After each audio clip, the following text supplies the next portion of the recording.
선문답에 논리적인 골격을 이야기하고 있어요.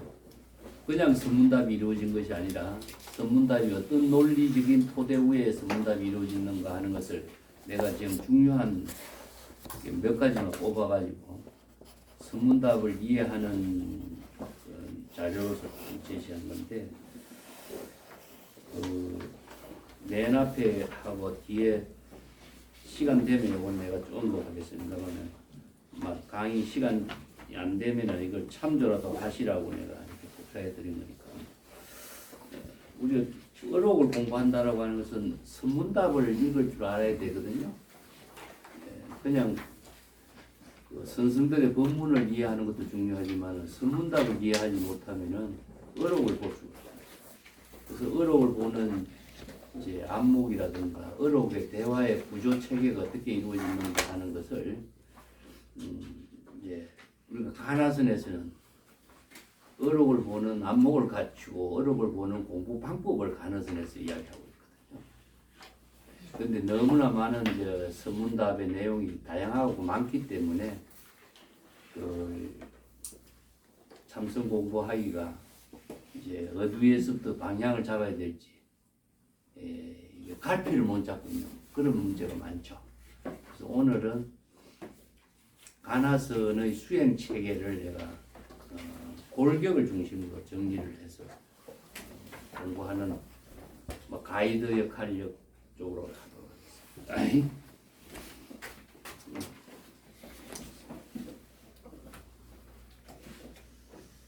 시작하죠.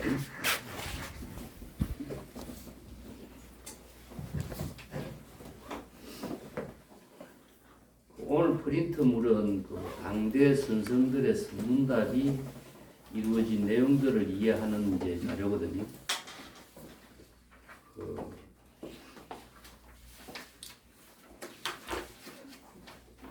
지난 시간도 이야기했지만 조사선의 시대가 약 한 300년 달마부터 시작해서 우리가 전등록이라고 하는 책이 여러분 아시죠?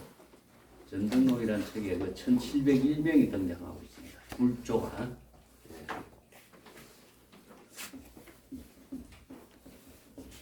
부처나 보살이나 거사나 선생들이 이름이 1701명이 등장해. 그래서 우리가 이제 1700공안 이렇게 이야기하죠. 이 전등록이라고 하는 책에 중심으로 해서 그것은 이제 1701명이 등장하기 때문에 1700공안이라는 일반적인 이런 말을 쓰는데, 공안이라고 하는 말에 이제 그것을 조금 이따 설명하겠습니다만 1701명이 어떤 사람들이냐, 전부 다 전등의 주인공들이죠. 정법의 안목을 구족해서 독자적인 불법을 설하기도 하고 제자를 키워서 불법을 전하기도 하고 또 중생교화에 독자적인 안목을 열어준 그 작가 선지식이죠. 작가 선지식. 전등조사이고, 전등조사들은 어떤 역할이냐면 작가 선지식이에요. 어떤 작가냐면은 방편 본문을 창조해서 방편의 지혜를 깨닫도록 해주는 작가죠. 그래서 이제 이 불법을 깨닫도록 선생들이나 세불들의 특색이 뭐냐면은 독자적인 방편의 언어를 제시하고 있다는 점이죠. 그래서 이 선생들이나 제불의 방편의 언어를 우리가 참선 공부하고 수행해야 우리들이 중생의 언어를 사용하지 않고 제불의 조사의 방편의 언어를 사용할 때에 우리가 제불 조사의 지혜와 깨달음의 경지에 본분사를 이루게 돼 있어요. 그렇기 때문에 제불 조사의 방편의 언어를 이제 우리가 방편 본문이라고 하죠. 근데 이제 우리가 경전의 방편 본문은 제불 조사가 제불이 쓰는 본문이고, 전등록에 등장하고 있는 1701명의 전등 조사가 전한 그 작가 선지식들이 설한 방편 본문은 무엇이냐 하면은 선문답하고, 선문답이라고 합니다. 선문답하고 이걸 또 설법이라고 하는 것이죠. 수시라고 설법입니다. 그래서 보통 이제 선문답이 중심이고 설법은 정기 교육으로서 설한 부분인데, 우리가 임재록이라든가 이런 법문들은 이제 이것을 선문답하고 설법을 전부 다 종합해서 선생들을 이걸 종합해갖고 이걸 어록이라고 그럽니다. 이걸 이제 어록이라고 해요. 그래서 당대 선생들이 전등록이 약 300년이라는 세월 동안에 이루어진 조사들이 1701명이 등장하고 있는데 이분들이 설한 설법과 선문답과 법문의 내용들이 전등록에 이제 종합되어 있어요. 그래서 전등록은 이제 단순히 선생들의 고성들의 훌륭한 스승이라든가 뭐가 뛰어났다든가 뭐 덕이 높다든가 이런 선생들을 거기다 수록하지 않았어요. 모두 다가 전등조사고 그 작가의 독자적인 방편법문을 설한 선문답과 설법의 주역들이죠. 그런 사람들만 설에 모아놨어요. 요게 이제 다른 우리가 고성전의 내용하고 전등록의 내용하고 다른 이야기 내가 지난 시간에 이야기했죠. 그래서 이런 이제 300년 동안에 그 인도에서 전한 불법을 천태, 화엄 이런 수당대의 천재들이 중국 불교로 중국적인 입장에서 불교의 논리 체계나 수행 체계를 불교 사상 체계를 재정립했는데 이것은 이제 이론적인 논리 체계에 정립했어요. 그래서 이제 천태학이라든가 삼론 철학이라든가 아니면은 그 화엄 철학이라든가 그 이런 이제 유식 철학이라든가 전부 다 이런 철학 체계나 논리 체계로서 이론적인 체계로서 불교의 사상 체계를 객관적으로 증명해서 제시하고 있는 철학 체계를 제시했는데 이게 대해서 이제 선생들은 불교의 근본 정신이 아니지 않느냐. 불교의 근본 정신으로 되돌아가자는 복고 운동. 내가 지난 시간에 이야기했죠, 그죠? 재불의 지혜를 우리가 깨달아서 재불의 지혜로운 삶을 각자 본분사의 삶으로 이룰 수 있는 불법을 건립해야 되는 시대로 우리가 되돌아가자. 이 운동을 펼친 것이 선생들 내가 교단의 독립이고 선생들이 독자적으로 설법한 법문이 선문답하고 설법인데 이걸 어록에 모여줬어요. 자, 이렇게 당대 선생들이 1701명 전등록에 등장한 선생들이 이루어낸 법문들이 어마어마하게 무궁무진하게 많은 법문이에요. 우리가 1701명의 설한 법문 어록 하나하나가 지금 당대의 선불교의 모든 사상체계, 법문체계, 방편법문체계 이걸 다 이루어놨어요.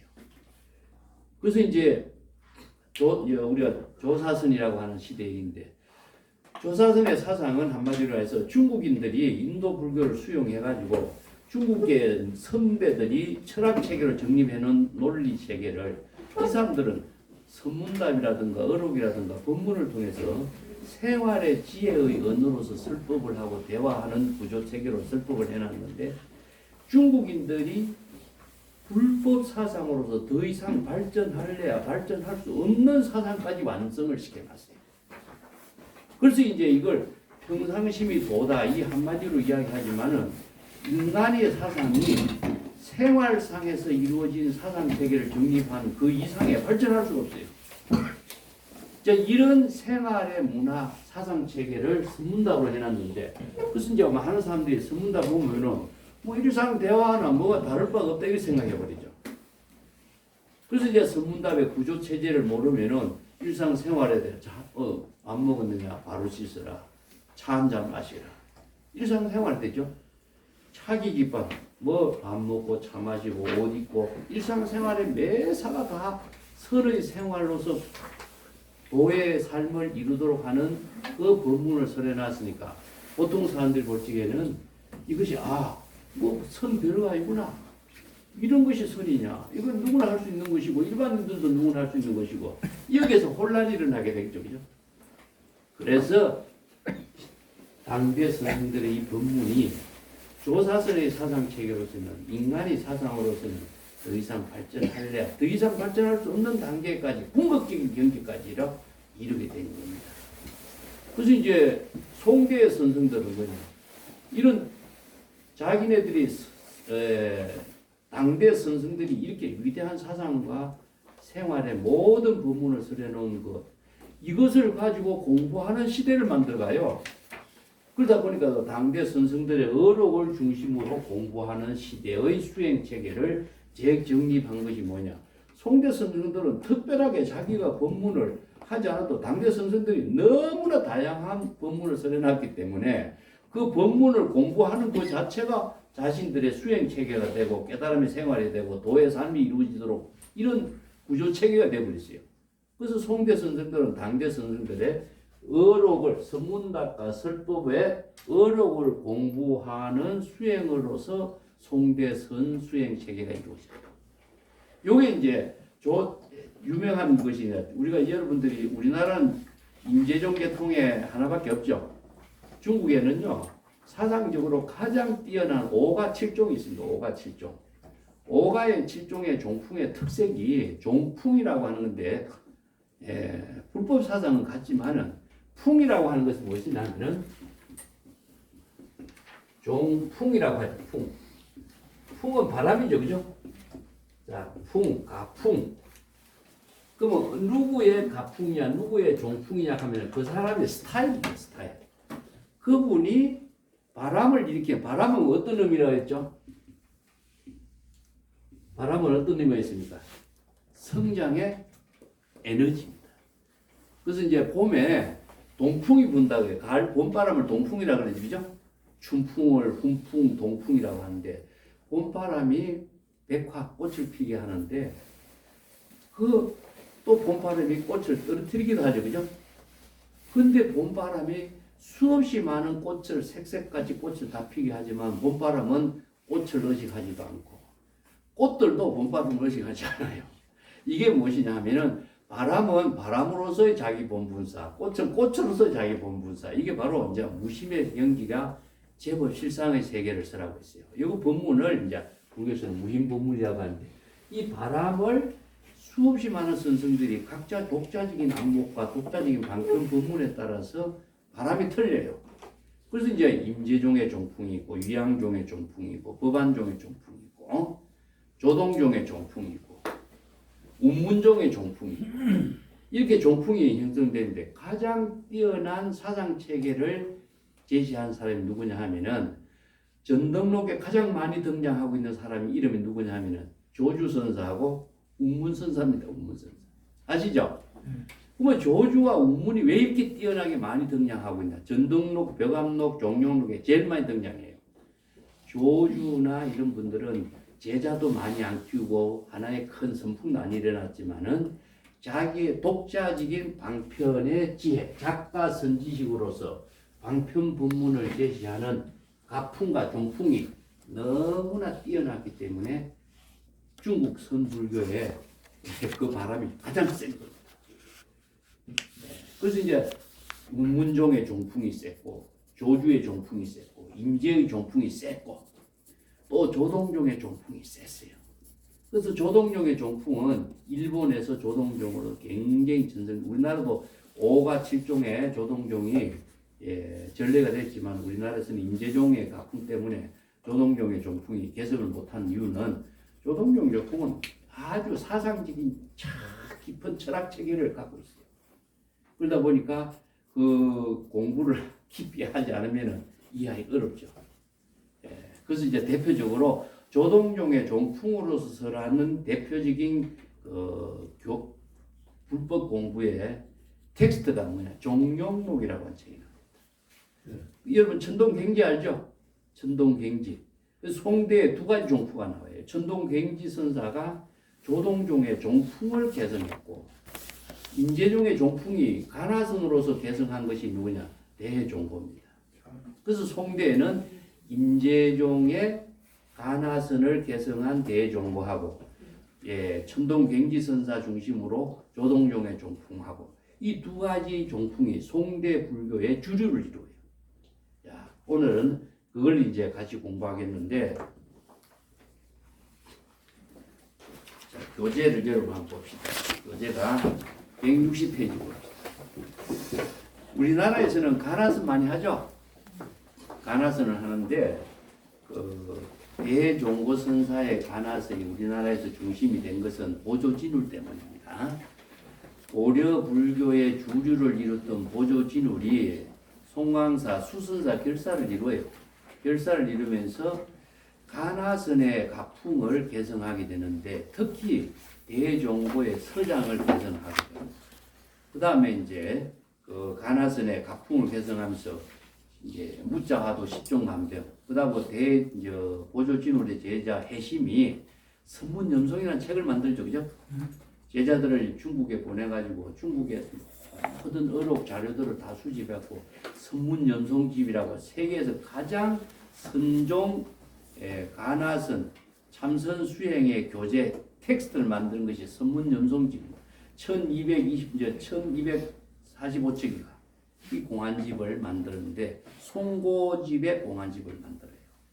그게 지금 일본에도 없어요. 우리나라 고려에만 유일하게 있습니다. 이만큼 고려 불교는 가나선 불교의 중심이 됐던 거죠.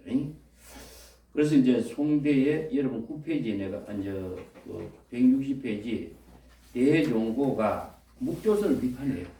이 묵조선을 비판하는 묵조선의 대성을 한 사람은 누구냐면 천동경지입니다. 그래서 우리나라에서 이제 대종고의 서장이 우리 40에 가르치면서 교재로 쓰이죠, 그죠? 이어서 보면 이제 묵조선을 비판하면서 대가 가나선을 이루었다. 이런 이제 가나선을 이루게 된 그 역사적인 배경을 이야기하고 있는데,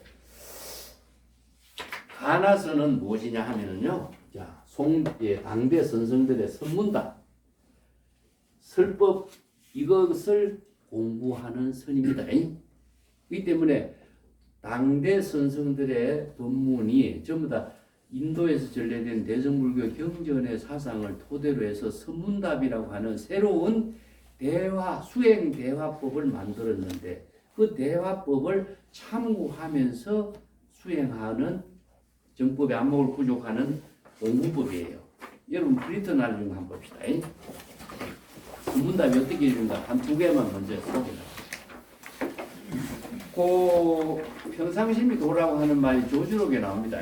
조주 선사의 법문에 나오는데, 조주 선사가 자기 스승 남전 선사를 찾아가서 평상심이 도라고 이야기하는데, 어떤 것이 평상심이 무엇이 돕니까 하니까 자기 남전 선사가 평상심이 도다 이렇게 이야기해요. 그 평상심을 향해 나아가서 구할 수 있습니까? 평상심을 어떤 깨달음의 세계로 어떤 향해서 깨달음 평상심을 도를 구할 수가 있습니까 하니까 어적해요. 도를 향해 나아가려고 하면은 도와는 어긋나게 되리라. 그러면은 불의적 쟁지도, 그러면 그 도를 향해 나아가려고 하는 수행을 하지 않고 어떻게 평상심이 도를 깨닫습니까 하니까, 도라고 하는 것은 알고 모르고에 속하지 않는다. 아는 것은 뭐라고 하냐 망각이고, 모르는 것은 무기예요. 만약에 진정한 도를 깨달아 체득하려면은 태와 같이 텅 빈 마음이 되면은 도를 이룰 수가 있으니 어찌 시비 도에 대해서 옳고 그름 나아가고 나아가지 못하고 이렇게 해서 되겠느냐, 이런 말을 쓰거든. 우리가 여러분 이게 보면은 대화가 평상 대화죠, 그죠? 여기에는 어떤 말이 있느냐면은 지와 부지가 있어요. 지는 뭐죠? 자기 생각으로 도를 알려고 하는 거. 아는 것은 지는 뭐라 하시냐면 망각이라 그랬죠, 그죠? 자기 생각으로 도를 이해하는 것은 망각입니다. 그러면은 부지는 뭐죠? 무기라 그랬어요. 부지. 그 도를 알지 못하는 것은 무기예요. 그러면 도라고 하는 것은 알고 알지 못하는 거, 이 두 가지를 모두 초월해야 되는 거죠. 자, 여기서 아는 것도 중생심이고 알지 못하는 것도 중생심인데, 아는 것은 어떤 거냐? 자기 생각대로 아는 건 망각이고, 알지 못하는 것은 멍청한 거예요. 진정하게 알지 못한 멍청한 무기라고 그래요. 그렇기 때문에 자아의식의 중생심으로 아는 생각도, 멍청하게 모르는 생각도 모두 두 개를 초월해야 돼요. 그것이 어디냐? 바로 평상심이 도다. 자, 밑에 표를 그려놨죠, 제가. 일심에다가 공, 불공이라고 해놨죠. 네. 그럼 여기서 공이라고 하는 논리는 우리가 대성불교에서 진여일심을 이야기하고 있는데, 지는 망각이요, 부지는 무기요, 이런 논리죠. 이것은 둘 다 자아의식의 중생심입니다. 그렇기 때문에 이 두 가지 차별 분별심을 다 비운 경지가 공이요. 평상심은 뭡니까? 바로 진여 본심이 바로 지혜로 작용하는 것을 보라고.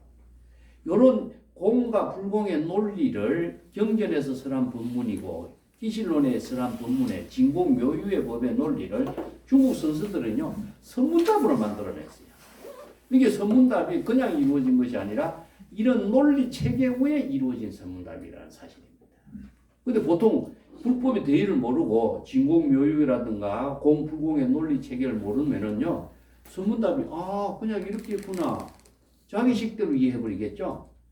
그래서 선문답의 본질을 망각하게 되고 불법하고 전혀 모르는 선문답을 자기 생각대로 이해하고 자기 주장대로 이해해버려요. 이렇게 해서 선문답의 본질을 제대로 이해 못하니까 조사선의 사상을 이해 못하게 되는 거죠. 밑에 구절도 마찬가지입니다. 밑에 어떤 수행성이 약산에 자선하고 있는데 꼿꼿하게 앉아서 무엇을 사량합니까? 하니까 나는 사량하는 것을 불사량저를 사량한다 그래. 이게 사량은 긍정이고 불사량은 부정이죠, 그죠? 이게 불사량저, 이게 사량하지 않는 경지를 어떻게 사량합니까? 비사량이라고 해요. 이 비라고 하는 말이요, 우리가 참 이해하기 어려운 말이거든요. 근데 여기서 이제 사량은 긍정이고 불사량은 부정입니다.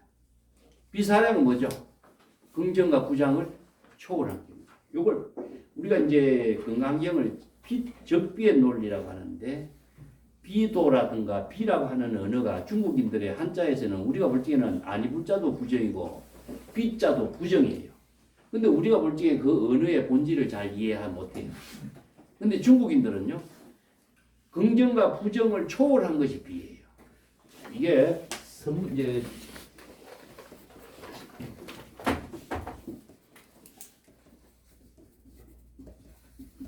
긍정과 부정은 자기 중심이죠, 그죠? 네, 자기 중심. 자, 이것을 초월하면은 비라고 하는 말은 비사량이라고 했습니다. 비사량. 그래서 이제 가나선이라든가 중국의 선에 비사량은 비사량처 식정난증 이렇게 있습니다. 올자도량. 이런 용어를 우리가 선에 공부를 하려면은 언어를 이해를 해야 돼요. 언어를 이해하지 못하면요, 자기 생각대로 언어를 이해하면은 착각이 생겨요. 언어를 정확하게 이해하지 못하면은 이제 불법의 대의를 알지 못하기 때문에 여러 가지 이제 오해가 생깁니다. 이거 이제 피라고 하는 말은요, 건강경에서 이걸 적비의 논리라고 합니다.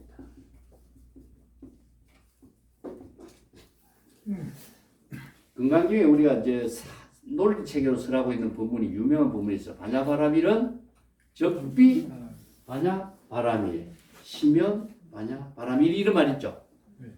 이 때문에 긍정과 긍정에서 긍정을 모두 부정한 입장에서 바로 적비의 논리를 제시하고 있어요. 이 비라고 하는 논리가 부정을 초월함과 동시에 진여의 지혜를 이루게 하는 그 묘용을 제시하고 있는 것이 비라는 의미를 두고 있어요. 그래서 비사량이라고 하는데 이걸 자도량 비사량은 본분사를 이렇게 표현합니다. 진여 본심의 본분사의 지혜 작용을 이런 언어로 사용해요. 그래서 이제 자선할 적에 여러분들 여기 약산 연순사가 자선하고 있는데 뭘 그렇게 사량하고 있습니까? 난 사량하는 게 아니야. 사량 중생심으로 사량하는 것을 사량하지 않는 경지를 사량한다. 사량하지 않는 경지를 어떻게 사량합니까? 비사량이라고 그러죠. 이 말이 자선을 이해하는데 굉장히 중요한 말이거든요. 그래서 여기서 비라고 하는 말은